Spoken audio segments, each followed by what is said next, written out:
여러분은 혹시 이런 생각을 해보신 적 있으신가요? 나는 과연 잘 살아온 걸까? 이 나이가 되고 나서야 문득 떠오르는 생각들이 있습니다.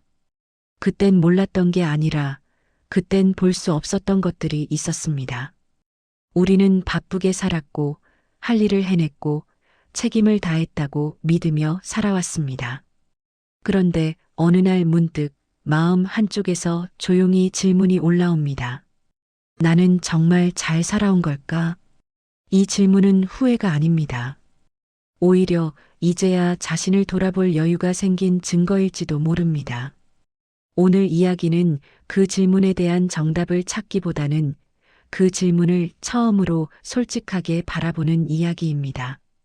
부모로서, 배우자로서, 그리고 한 사람으로서 살아온 시간들을 되돌아보며 이제야 보이는 것들에 대해 함께 이야기 나눠보겠습니다. 이 이야기가 마음에 드신다면 구독과 좋아요 부탁드립니다. 돌이켜보면 우리는 늘 누군가의 역할로 살았습니다. 부모로서는 아이를 키우는 사람이었고, 배우자로서는 가정을 지키는 사람이었고, 사회에서는 성실해야 하는 사람이었습니다.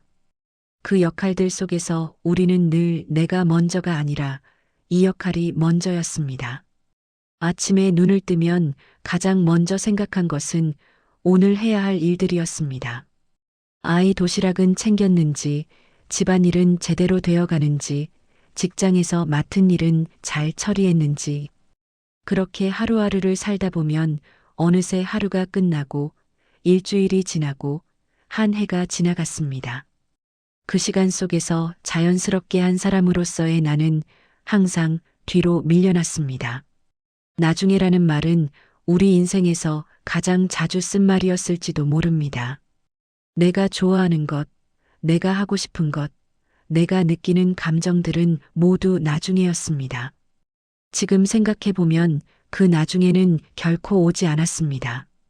아이 일, 배우자 일, 집안일은 늘 먼저 챙겼지만 정작 내 마음은 늘 나중에였습니다. 그래서 이 나이가 되어 많은 분들이 이렇게 말합니다. 이제 와서 내가 뭘 좋아하는지 잘 모르겠어요. 이 말은 무언가를 잘못 살아왔다는 뜻이 아닙니다. 그만큼 오래 자신을 미뤄왔다는 뜻일지도 모릅니다. 좋아하는 음식이 뭔지, 어떤 음악을 들을 때 기분이 좋아지는지, 어떤 색깔을 보면 마음이 편안해지는지, 이런 사소한 것들조차 잘 모를 때가 있습니다. 왜냐하면 그동안 우리는 늘 다른 사람의 취향을 먼저 생각했기 때문입니다. 아이가 좋아하는 음식을 만들고, 배우자가 편안해하는 환경을 만들고, 가족 모두가 만족할 수 있는 선택을 하는데 익숙해졌습니다. 그러다 보니 정작 나 자신은 가장 마지막에 남겨진 사람이 되어버렸습니다. 이것은 누구의 잘못도 아닙니다. 그저 우리가 살아온 시대와 환경이 그랬고 우리는 그 안에서 최선을 다했을 뿐입니다. 부모로 살면서 우리는 늘 아이를 기준으로 했습니다. 아이가 잘 되면 안도했고 힘들어하면 전부 내 탓 같았습니다. 밤늦게까지 공부하는 아이를 보며 간식을 챙기고 시험 결과에 일희일비하고 진로 고민에 함께 밤을 지새웠습니다. 아이의 성공은 나의 성공처럼 느껴졌고 아이의 실패는 나의 실패처럼 무겁게 다가왔습니다. 그런데 이 나이가 되어 비로소 알게 되는 것이 있습니다. 부모는 아이의 인생을 대신 살아줄 수 없다는 것, 그리고 사랑과 책임은 같지 않다는 사실입니다. 우리가 아이를 사랑한 것은 분명합니다. 하지만 때로는 그 사랑이 과한 책임감으로 변해서 우리 자신을 지치게 만들었을지도 모릅니다. 아이가 스스로 선택하고 책임질 수 있는 어른이 되었다면 이제는 조금 손을 놓아도 괜찮습니다. 그것은 사랑을 포기하는 것이 아니라 아이를 믿고 존중하는 또 다른 형태의 사랑입니다. 그때 최선을 다했다면 이제는 조금 내려놓아도 괜찮은 시기입니다. 배우자로서의 삶을 돌아보면 많은 분들이 이렇게 말합니다. 그땐 다 그렇게 살았지. 싸우기보다 참고 말하기보다 넘기고 이해하는 게 성숙이라고 믿었습니다. 작은 불만이 생겨도 이 정도쯤이야라고 생각하며 넘어갔고 서운한 마음이 들어도 나만 힘든 건 아니니까라며 삼켰습니다. 그렇게 참는 것이 관계를 지키는 방법이라고, 가정을 평화롭게 유지하는 비결이라고 믿었습니다. 하지만 이 나이가 되어 알게 됩니다. 말하지 않은 감정은 사라지지 않고 쌓였다는 것, 그리고 그 감정은 상대를 괴롭히기보다 나를 먼저 지치게 했다는 것을요. 쌓인 감정들은 어느 순간 마음속 깊은 곳에 응어리로 남아 관계에 보이지 않는 거리를 만들어냈습니다. 이 사람은 날 이해 못해. 나 혼자만 참고 사는 것 같아.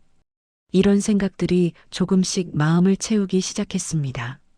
참았던 시간은 헛된 게 아니지만 이제는 조금 다르게 살아도 되는 시기입니다. 이제는 솔직해져도 괜찮습니다. 서운한 마음을 표현하고 필요한 것을 요청하고 나의 감정을 존중받는 관계를 만들어가도 됩니다. 아이 손을 놓고 사회 역할에서 한 발 물러서고 나서야 비로소 남는 질문이 있습니다. 나는 어떤 사람인가? 많은 시니어들이 이렇게 말합니다. 나 자신을 잘 모르겠어요. 그 말 속에는 후회보다 낯설음이 담겨 있습니다. 평생 누군가의 부모로, 누군가의 배우자로, 누군가의 동료로 살아왔기에 정작 나라는 사람과는 제대로 만날 기회가 없었습니다. 거울을 보면 나이 든 얼굴이 보이지만 그 안에 어떤 사람이 살고 있는지는 잘 모르겠습니다. 젊었을 때 꿈꾸던 것들, 좋아했던 것들은 어느새 기억 저편으로 사라졌고 지금의 나는 무엇을 원하는지조차 불분명합니다. 하지만 이것은 슬픈 일만은 아닙니다. 오히려 이제야 나 자신을 만날 준비가 된 상태일지도 모릅니다. 지금까지는 다른 사람들을 위해 살아왔다면 이제부터는 나를 위해 살아볼 수 있는 시간입니다. 여기서 한 가지 꼭 드리고 싶은 말이 있습니다.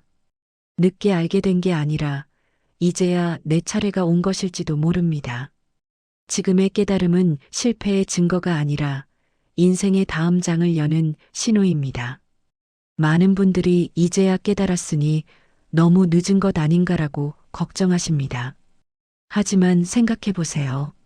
만약 젊었을 때 이런 깨달음을 얻었다면 우리는 그것을 제대로 이해하거나 받아들일 수 있었을까요? 아마도 그때는 너무 바빠서 또는 아직 경험이 부족해서 그 의미를 온전히 받아들이지 못했을 것입니다.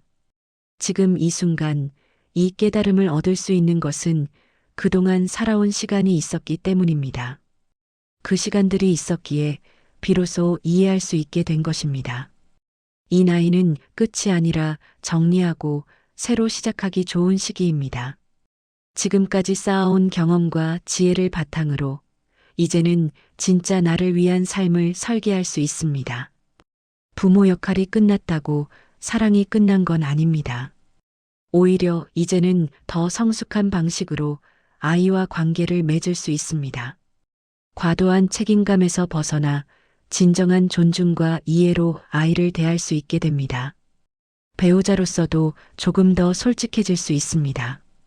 오랜 시간 함께 살아온 만큼 이제는 서로에게 진심을 나눌 수 있는 용기가 생깁니다. 사실 그때 이런 마음이었어라고 말할 수 있고 앞으로는 이렇게 지내고 싶어라고 제안할 수 있습니다. 무엇보다 이제는 처음으로 한 사람으로서의 나와 관계를 맺을 수 있는 시간입니다. 새로운 취미를 시작해도 좋고 오래전에 미뤄뒀던 꿈을 다시 꺼내봐도 좋습니다. 나를 알아가는 과정은 어떤 나이에 시작해도 늦지 않습니다. 오히려 지금이 가장 적절한 때일 수 있습니다.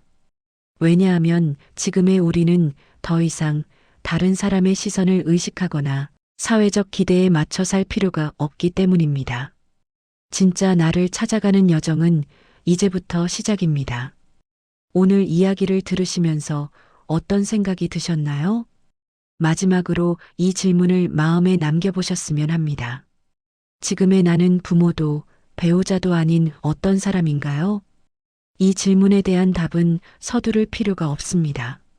천천히 조금씩 나 자신을 알아가는 과정 자체가 이미 의미 있는 시간이 될 것입니다.